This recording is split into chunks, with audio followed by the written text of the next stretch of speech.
Hi guys, I'm live. I'm gonna go live twice um, tonight, at least in the near future. Um, First, this live. I need to update the Wiseman Riddle, but I learned something from it that I think is important. So let's talk about both those two things. I'm updating what I'm calling the Wiseman Riddle. I thought about it, and here's the actual problem, the actual riddle. The numbers 27 and 77 are different than a set of 10 numbers. That those two numbers are different than the other 8 in the set of 10. What are the other 8 numbers, and how do 27 and 77 differ from them? That is the Wiseman riddle. Whoever solves it first by comment, I'll go live with personally in Studio 666 any day they say, and for any length of time reasonably that they say, and whenever time I'm also available. So okay, and if you win the riddle and you don't want to go live, you can have your friend do it if your friend wants to, or something like that. You can hand it off to someone else in your stead. So that's the Wiseman riddle. I'm sorry that I said it was just 27, but that led to a discovery. The Matterator, when I with the first version of the riddle, when it was just the number 27 and not 77, gave a very convoluted answer that was very vague, and it sounds like he used Chat DPT. I don't know, he didn't tell me, but if you do that, that's allowed. But if you're fair, consider whether you say that you used Chat DPT or not. You can just use Chat DPT and not tell me, but I might know that anyway, but whatever. Or you can use Chat DPT and tell me, which is probably better or cooler, or you can just do it on your own. Basically, it's an open riddle. You can use all the chats you want. You don't even have to tell me about it. But if you do tell me about it and don't use it, that's actually more honorable and more of a distinction if you get the riddle right than if, as Matt's answer, the moderator's answer was so convoluted and he did it so quickly. He got back to me in like a minute or a couple of minutes. I'm almost certain he put it through Chat DPT. And not correctly because it didn't get the right answer. But then again, I didn't have the number 77 in, so moderator or anybody else, go ahead and use ChatGPT now if you want. But know that you did that, and know that if you told me or not, whether you told me or not, it's okay, whatever. It's a free world. But I just the moderator's answer made me realize that people can use ChatGPT because there's no way he thought of that on his own that quickly, even though it was wrong. It was the wrong answer, but the logic of it was I think he used Chat GPT, but whatever. I'm just not letting you know I'm aware of that. I'm not saying don't do it because who am I to tell you what to do? Okay, I think I'll just keep this same live for the alternate picking lesson. Why should I stop now and then turn it back on and do an alternate picking lesson separately? So this is also going to be the alternate picking lesson. Now, I'm banned from going into any Guitar Center. However, my friend Alan Seacrest from Guitar Center Online called me and has called me several times, and I've called him a couple times to let me know that I can buy online. I don't have to go to the physical Guitar Center store to buy with Guitar Center. I can just order it through him. I can order the PV 5150 Eddie Van Halen amp and cabinet and head if I want. I don't have to walk into the Guitar Center, physically be there and buy the amp. I can do it through Alan Seacrest. But also he's interested in the channel and how I'm doing with it, and he asked me today to explain alternate picking to him, and I laid it out. And then I thought, holy mackerel, that maybe that would be good to do in a video because I haven't even laid that out to you guys. I said it really good to him, but let's talk about it with you guys. So this is an alternate picking lesson. Anybody can have a guitar in their hand and show that I'm picking it and playing it, but it's not gonna. That won't add much to it. You've seen me play, but that's not the point. I don't think I'm going to explain alternate picking in my own words and just talk about it. Okay, so the lesson is alternate picking. Okay. Let's see if I can do it justice like I did to Alan Seacrest today. I explained it to him. It came out pretty well. Okay, so first some background about me and how I discovered alternate picking, and just if you don't want to listen, fine, but if you do, here it is.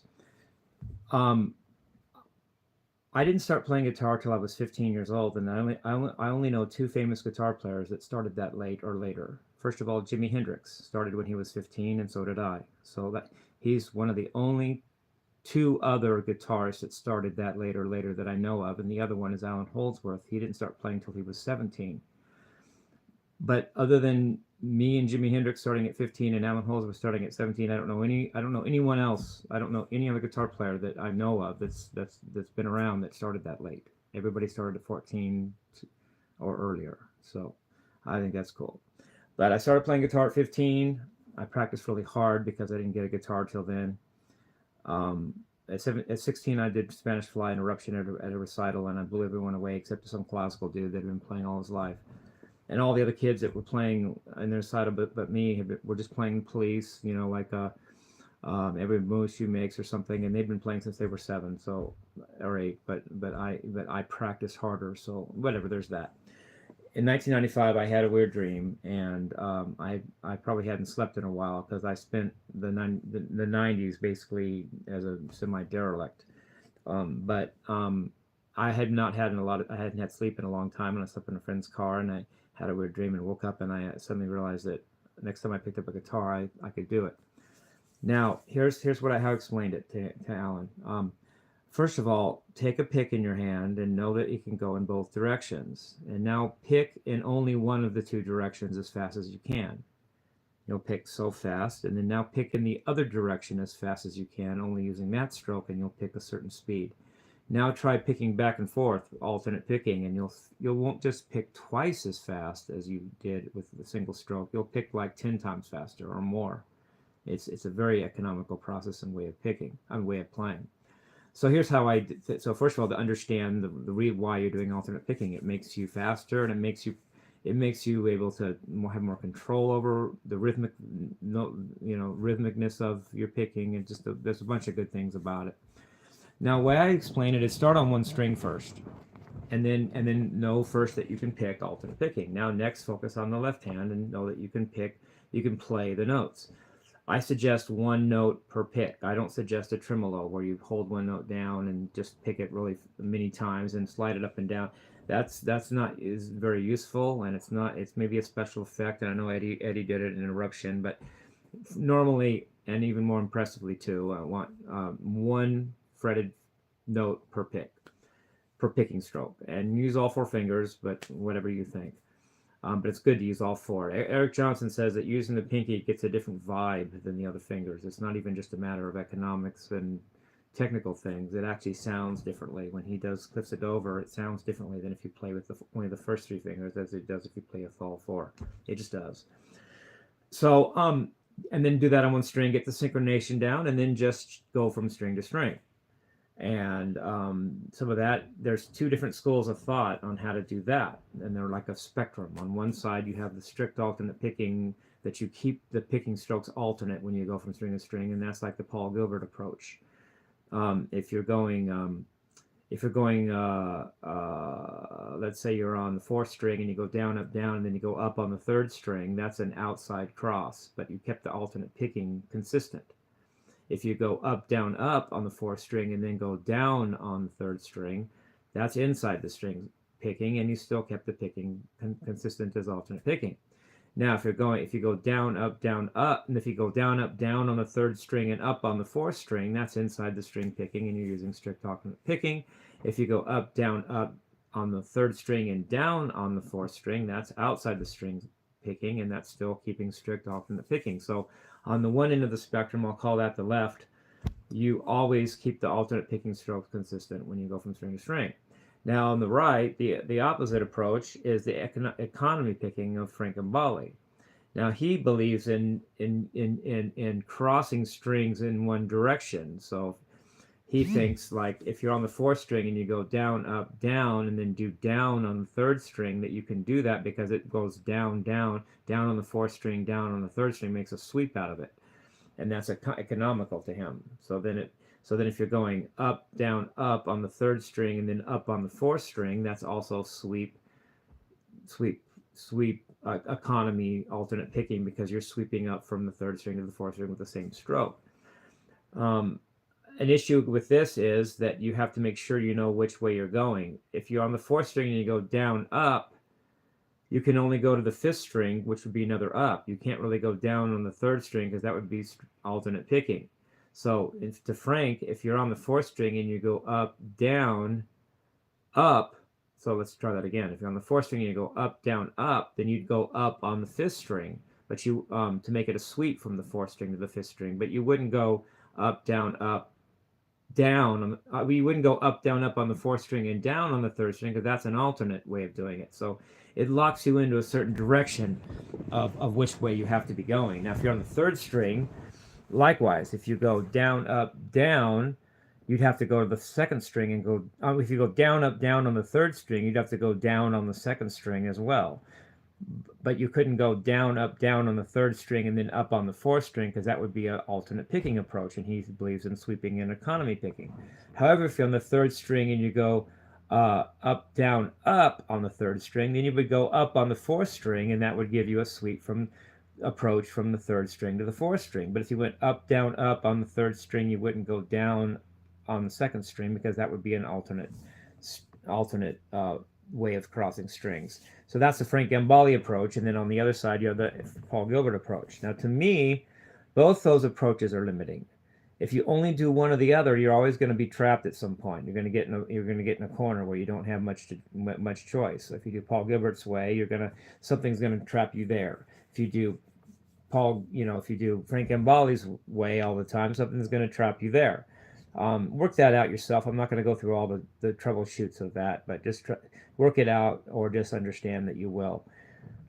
What I do and what I suggest, though I don't demand, is something in the middle. You can use either Paul's or Frank's whenever you want.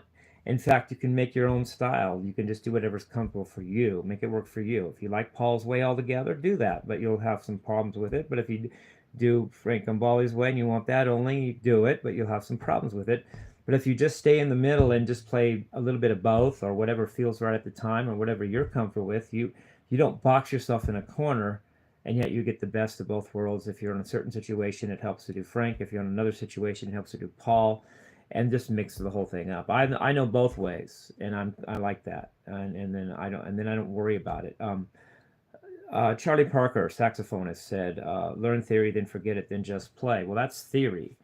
But there's a movie called Shine with a guy named Jeffrey Rush. It's about a piano player named David something, and when he's a kid in the movie, his dad's really strict on him and makes him practice all the time. And there's a line where he says, "Learn the technique and then forget it." So learning technique and forgetting it can be useful, just like learning theory, forgetting theory, and just playing can be useful. Sometimes you don't want to have to think about the technique. When I'm alternate picking, I'm not saying I'm the greatest example or the great example, but I don't worry about whether am I doing Paul right now or am I doing Frank and whatever. I just do what sounds good and what I'm comfortable with. Sometimes I go for the Paul idea, but then I've done that for a few minutes and then I don't care anymore and I go to my own idea. I don't usually do Frank's idea deliberately much because it's like laziness to me. I don't know. In fact, but that's what he wants. Sometimes you want lazy, or do you want to really work hard, or do you even define Paul's as working hard and Frank's as lazy, as I do? Maybe you think it's the other way. I don't know. But whatever. That's my little thing about alternate picking.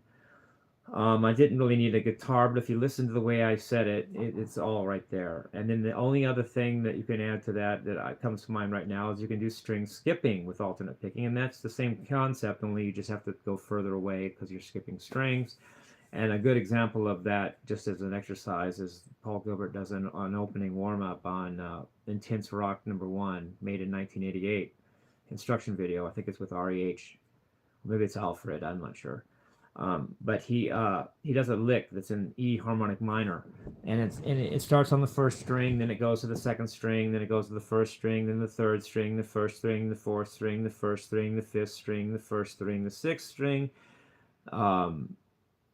Then I think it's the first string, the fifth string, the first string, the fourth string, the first string, the third string, the first string, the second string, and back and forth. He just uses the first string every time, and then goes to the 1, 1, 2. No, it's 1, 2, 1, 3, 1, 4, 1, 5, 1, 6, 1, 5, 1, 4, 1, 3, 1, 2, and it's just an extreme example of string skipping. But really the only thing that's unique about string skipping in this case is it just takes more movement to go across when you're skipping strings. But what's interesting about that lick by Paul is you have to move slower when you're going closer to the strings, to the first string, but faster when you go away because you're covering more distance. So when you go from the first string to the second string, you have to kind of go slowly. But when you go from the first string to the third string, you go a little faster. And then the first string to the fourth string, go faster than that because you have more distance, but you don't want it to be different in time. And then the first string and the fifth string, you have to go faster than that. Then from the first string to the sixth string, you have to jump there really fast because you don't want the notes to be jagged in time. Since the closer distance gets there slower, closer distance will get you there sooner. You have to go slower to make it equal to the fact that when you go to a longer distance, it takes you longer, so you got to go faster, and it's a big mess rhythmically. But whatever. And I'm not sure I really like the sound of it. Like anyway, it sounds too much like an exercise. But Paul would have said that too. But I'm sure he just made it up just to practice, probably not as a musical thing. But it's not bad. But I just and don't just do that lick and don't just do that way of doing it. Do make up your own licks. That's just an example. Just practice string skipping with your alternate picking, and then since I'm talking about this, I said the lesson was on alternate picking, but don't forget you can do string skipping with tapping as well. You can tap on the first string and then tap on the second string, or tap on the first string, then tap on the third string, and tap on the first string, tap on the fourth string. You can do string skipping with tapping too. So there's, and then don't forget when you're tapping, don't forget that. See, a guy named Greg Howe, really good guitarist, he notices that a lot of people from the Van Halen school base two-hand tapping on the right hand. The right hand always starts the lick. It's hammer, pull, hammer. But he doesn't like that. He likes to start with the left hand sometimes. So it's hammer, tap, pull. No, I guess the first way would be tap, pull, tap. Okay. Most people from the Eddie school do tap, pull, tap, whereas Greg Howard likes to do something called hammer-ons from nowhere, where he does hammer, tap, pull. So it initiated on the left hand rather than the right. And then you can always do the right as well. But don't always have to start it with the right hand. Tap from nowhere, or hammer from, not tap, but hammer, because tapping is right hand. Hammer from nowhere, tap, and pull. Or you can tap, pull, and tap. But don't get locked into only starting with the right hand. It sounds very like you're just doing that all the time. Sometimes go hammer, tap, pull. Sometimes go tap, pull, tap. And just make sure your left hand, and a good way to do that is do legato licks without a pick. Oh, that's what legato is, but without a pick. Or you can do sometimes legato with a pick, but in this case, try legato without a pick, and try holding the monkey grip if you have one on your guitar, like a gem guitar. But if you don't, whatever. Just hammer the note and then pull off and hammer the note, and get that going where it sounds like you're picking almost, because you do hammer the initial note on the string, even though you're not picking anything. So thank you, Greg Howe, for thinking of hammer-ons from nowhere. I was actually at a clinic in 2015, I think, 2014, 2015, at Guitar Center in San Marcos, and I actually played for the guy. After the clinic, first of all, he said, "You can buy me a drink, Jimmy," and I said, "Sure," but I didn't get him alcohol, but I bought him a Coke. And then I said, "Can I play for you?" He said, "Yeah, sure, but I'm over here. Can you go over there and do it?" I said, "Okay." So I went over where he couldn't see me, but he heard me. I played a little bit. Came back and said, "What'd you think, Greg?" And he said, "Was that you?" I said, "Yeah." He goes, "That was really nice. Keep it up." Greg Howe said that to me. Um, so anyway, I guess that's my alternate picking lesson. That's the Wiseman Riddle. I'll say it once again to end. The Wiseman Riddle is, there's two numbers, 27 and 77. There's 8 other numbers that all fit in a set of 10. What are but 27 and 77 are different than the other 8 numbers. The riddle is, what are the other 8 numbers, and how are 27 and 77 different from those other 8 numbers? Whoever solves it first can, if you want. You don't have to, but you can go live with me at your discretion. In the Studio 666, pick any day that I'm free, any time I'm free, and any reasonable length of time, or give that to a friend or whoever, that they can do it in your stead if you don't want to go live with me. And please note to yourself, if not everybody else, whether or not you use Chat GPT. I mean, You know, you don't have to tell anybody. You can use it, but it makes a different dynamic. And sure, go ahead. In fact, if somebody wants to challenge me with Chat DPT, sure, let's see if you can figure it out. Um, I'm not saying it can't, but my plan is not to tell the riddle ever, the answer, unless three things happen. One, someone offers me something worth telling it for. Two, I'm in danger, and telling the riddle will help me out of the danger. LOL. Or if I'm dying and it's my last minutes on Earth or something, and I'm gonna die with that unsolved. I'll say it before I die if I know when I'm gonna die and where whatever the riddle.